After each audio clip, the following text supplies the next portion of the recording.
guys, Mim here from Problem Solve Training with a little tutorial on introducing your dog to noseworks using odor in particular. So I have a lot of clients who I'm recommending different types of noseworks exercises using odor. So this is not a formal canine noseworks tutorial or instructions, but this is just for people who are working on teaching some basic sort of scent games to their dogs using odor. It's important to note that formal noseworks training has to be done by a noseworks certified instructor through the canine noseworks people, and that is not me. So this is not formal noseworks. As far as anyone who's looking to get their go out and compete in noseworks, you want to work with an instructor who is certified in the area. But if you're just looking to learn how to use noseworks to improve your dog's quality of life or as part of their behavior management, behavior modification plan, then you've come to the right place. So this little video is just going to walk you through what to do when you first get your odor. So we've gotten our odor. Once you get your odor, you should have a little tin, right? Some kind of a tin. It looks something like this with some holes in it. And this tin has some Q-tips in it that have odor on it, right? So it's nice and stinky for our dogs. So I'm now going to show you the process that we go through when we do start introducing our dogs to odor, and how we get them excited about odor, and then how we teach them to search for it. So the first exercise we're going to do is pairing or imprinting, and this is where we're going to pair odor and food together and teach our dogs that odor predicts food, and that this is something worth paying attention to. So to do this step, you're going to need your little tin of odor, and you're going to need some kind of a container to sort of put it on that's going to help the dog be able to identify it and work towards it. So in this case, I've actually got a pairing tray. This is a magnetic little tin and a metal tray, so this can stick on here. But you could also just use a Tupperware container such as this. You could use a Tupperware container here. So this is a Tupperware that's got a little tin of odor in it that has some sticky putty on the back. And we could use this as well. Or you can also even just use your hand, where you kind of cup the odor in your hand for this exercise too. And we're gonna basically show the odor to the dog and start feeding the dog. And as long as the dog is anywhere near this and they're smelling it, we're gonna make sure that they've got a constant stream. All right, so I've got my little helper dog here with me. I've got my odor and I've got my tray. Again, it could be a Tupperware, it could just be my hand. And I'm gonna start by just putting some food on this tray and putting it down for my dog. Oops. So you can see. There we go. So, treats, treats, treats. And all I'm gonna do is continue to add on little treats around that tin. So the whole time the dog is smelling this tin of odor, there's food coming out as well. And we're starting to teach her that the smell of odor rather, predicts food. And pretty quickly, this is a dog who is trained on odor, but even if it was a dog who wasn't, pretty quickly you see them start to gravitate towards it, right? They know that if they move towards that food item, move towards that odor item, that they're gonna get treats.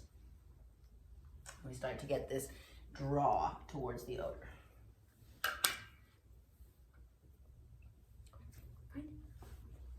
Usually you do, when you have a less lazy dog. Nice job. So just to show you, if you didn't have a fancy little tray that you were doing this exercise with, you can also just take your hand, cup the odor in your hand, hold it out to your dog, yes, good dog, and basically just give them a little stream of treats here that they can eat pretty much the whole time. Good girl. Okay, so that first little step that I showed you was just about building a little bit of drive for the odor and helping the dog. So if it's the first time that I've introduced odor to a dog, I'm going to take a minute to put some treats on this tray, then move the tray around, and just help the dog recognize that the tray and the odor predicts food. Then it's time to start teaching them how to search. All I'm going to do for this, I'm going to start with my dog in sight, right? So I'm not even trying to get them out of sight while I'm doing the initial searches here. I begin this exercise letting them see what I'm going to do. So I'm going to tell my dog to go to her mat in a second. I'm going to ask her to stay. If your dog doesn't have a stay, that's fine. Put them on a leash, have somebody hold the leash, put them behind a baby gate and let them look. If you don't have a baby gate and you have to shut them into another room, it's fine. They don't actually need to see what you're doing the first couple of times. They'll figure it out on their own. So, you know, either way is totally fine, but this is my preferred method. So I'm gonna tell my dog to stay on her mat. I'm gonna place the odor tin with a little bit of food next to it on the floor where it's really obvious and my dog can see it, and I'm going to tell her to find it, and the dog should be able to really easily run over and find that food. Your job as the owner, once the dog does go over and find the pile of food, one, we turn on the praise, right? Yes, what a good dog, great job, and we're going to rush over to our dog, and while they're eating the cookies that are around this odor tin, we're going to add more cookies to the pile. What we're trying to create eventually with our dogs is an odor alert, where they're gonna actually go to the odor and stay there, right, with their nose on it, until you get over there with food, because we do remove the food from this game after a while. So going to the dog to add more food helps create that. I start by making it easy, right? Here's my odor tin. I'm gonna place it where we can see it in the video. Let's over here. Right down on the floor. And I'm going to put some treats next to it, right? This is not rocket science. My dog is right here. She can see where it is. And I'm going to tell her, okay, find it. Yes, good girl. What a nice job. Good girl. And I'm going to go right over and I'm going to add more treats to the pile. Nice job. Very good. Yeah, nice job. And you can already start to see Maddie is trained on odor, so she already kind of hovers over the food and sort of stays there. And would do that even if I wasn't adding more food to the pile. Good girl. Here, find it. So that's where we start. It's super duper easy, right? Dog is in sight, stay for a minute, or have somebody hold their leash or collar, walk 5 or 10 feet away, place the food and tin down on the ground, and then okay, go find it. Run right over with them when they find it. Yes, what a good dog, good dog, good dog, good dog, good dog. Adding more treats to the pile. And we're gonna bring them back and do it again. So you're gonna do that process 3 to 5 times. We're basically just doing it enough so the dog understands that they're searching for odor and food and that there's a cue to this. Okay, find it. Once they get that, we're gonna immediately switch to having our dog search for things that are out of sight. So we're gonna have the dog go in the other room. I'm gonna put Maddie behind a gate, and I'm gonna hide my tin out here in the room, and then I'm gonna bring her into the room, and I'm gonna tell her to search for it. So the first couple of times that I hide my odor, I'm gonna do it in a really easy spot. I might just put it out in the middle of the living room, so when the dog walks into the room, boom, it's right there. It's really easy for them to find. In this case, I have hidden it in a slightly harder place. It's just sitting up on the couch there, because this is an odor trained dog, and it's just more fun for her to have to do a little bit of a search. So I'm gonna release her from the other room, and you're gonna see her come through and start to search through the room using her nose and tracking down where that odor and food is.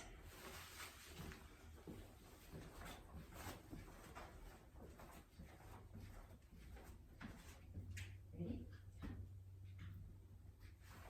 Find it.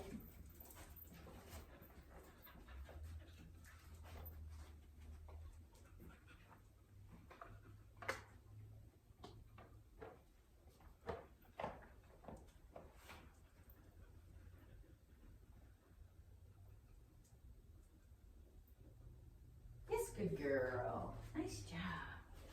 Way to go. Yes, good girl. Yes, good girl. Good girl. Okay. Nice job.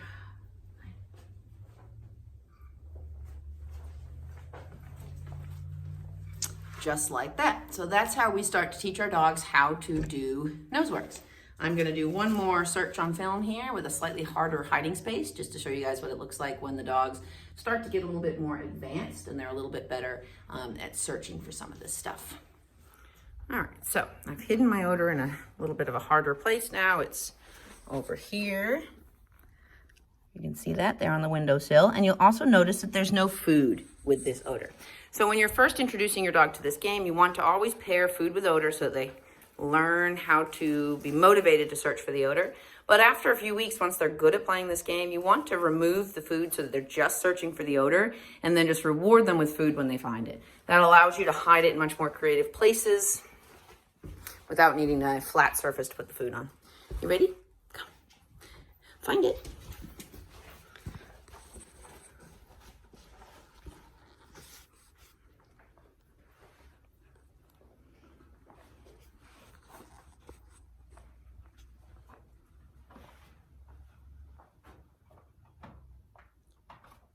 Yes, good girl. Nice job.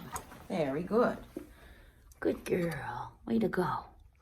So there you have it. There's a really quick and easy little tutorial for how to introduce your dogs to odor. Just to recap really quickly, we start with pairing with food and odor and letting the dogs see what we're doing. We're just going to place it on the ground, teach them the cue, find it, or search, whatever cue that you want, and reward them for then correctly moving to the food and the odor and going to find it. Then we move on to having the dog out of sight, and we're going to do some nice easy hides where the food is still paired with the odor. It's nice and visible. And we gradually progress to harder and harder hides that involve asking the dog to jump up on the furniture or look under things or over things or around things. And after a few weeks of playing those games, then we go ahead and remove the food from the equation, and we're just going to hide the tin of odor and then be right on the dog, move with them when they find it, and praise them heavily and give them lots and lots of rewards for remaining in position.